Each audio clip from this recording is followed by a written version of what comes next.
Now children, we come to the next part of the lesson, that is meaning of oligopoly. Oligopoly means, the word oligopoly is a Greek word which oligo means many, few but more than two. Few and poly means seller. Few seller or more than few. If there are the few seller or more than few seller, that is not very large for any of the product, that is known as oligopoly, यानी कि competition of oligopoly. Once again I am repeating, oligo means few but not much, कुछ बहुत ज़्यादा नहीं. पोली means seller, जहाँ पर किसी भी चीज़ के कुछ सेलर्स होते हैं, बहुत ज़्यादा सेलर नहीं होते हैं, तो ऐसे वाले बिजनेस में उस बिज़नेस के लिए कहा जाता है this is an oligopoly business, या there are very few sellers और the buyers are large but seller are very few. So this is the meaning. The word oligopoly is an origin Greek word. Oligo and poly. Oligo means few and poly means to sell. Thus oligopoly refers to the market structure where there is only a few sellers. समझ रहे हो ना, few sellers but more than two. दो से ज़्यादा पर बहुत ज़्यादा नहीं होते. Of the homogeneous or differential products. Now we come to the next part of the lesson, that is features of oligopoly. Oligopoly business की पहचान क्या है? ओलिगोपोली वाले बिजनेस की पहचान ये सब है जो मैं आपको बता रही हूँ. I am explaining you now. Existence of few firms. ऐसी फर्म्स के अंदर बहुत कम फर्म्स ऐसी होती है जो अपना सामान बेचती है. There are very few sellers in such type of competition. Interdependence. A firm considers the action and reaction of its rival before determining its price and volume of output. यहाँ पर जो है तो एक दूसरे बायर्स एक दूसरे सेलर्स एक दूसरे पर नज़र रखे हुए होते हैं कि कौन कीमतें बढ़ा रहा है, कौन घटा रहा है, और उसके हिसाब से वो अपनी कीमतों घटाते बढ़ाते रहते हैं. यानी कि नज़र उनकी हमेशा अपने कॉम्पिटिटर्स के ऊपर रहती है.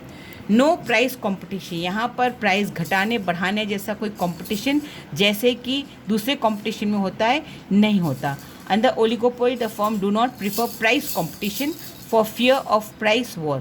अगर हर कोई कंपटीशन में आ जाएगा तो वहाँ पर आपस में एक कीमतों को लेके लड़ाई होने लग जाएगी. Barriers to the entry of new firms in the industry. यहाँ पर नई इंडस्ट्रीज़ आना पसंद नहीं करती. It means new firms are prevented from entering into industry under oligopoly for some reason such as patents. Huge capital needs. बहुत ज़्यादा पैसों की ज़रूरत पड़ती है क्योंकि यहाँ पर आपके पास कैपिटल होगी तभी आप ओलिगोपोली के अंदर या ऐसे कंपटीशन में एंटर कर सकते हो. Nature of products. The firm under oligopoly में produce homogeneous products.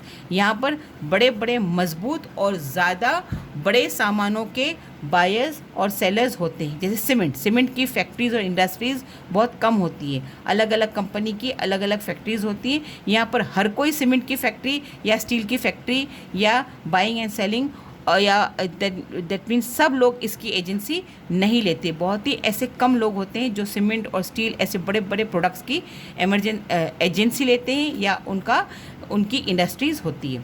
Group behaviour. Under oligopoly we find a complete interdependence among different firm. This is why the decision regarding price and output of the particular firm do affect the rival firm. यहाँ पर rival यानी कि जो अपने opposite में है.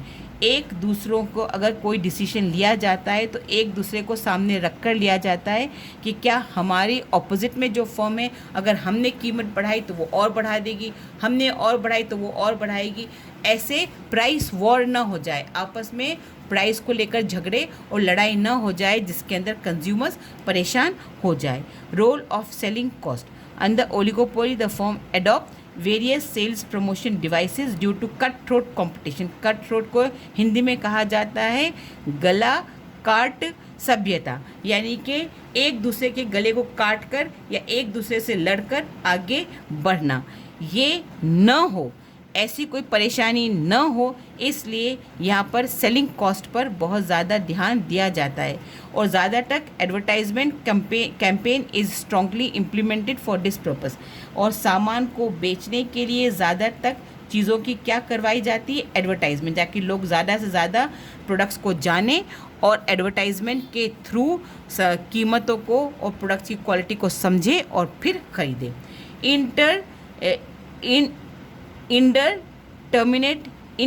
Indeterminate demand curve, अगर आप लोग को समझ में आए तो ये पढ़ लेना, वरना इसको आप छोड़ सकते हो, 7 पॉइंट्स ही काफ़ी है। Under oligopoly we cannot exactly determine the behaviour pattern of a producer with certainly and surely, ऐसा कोई विश्वास के साथ हम इनके साथ डील नहीं कर सकते।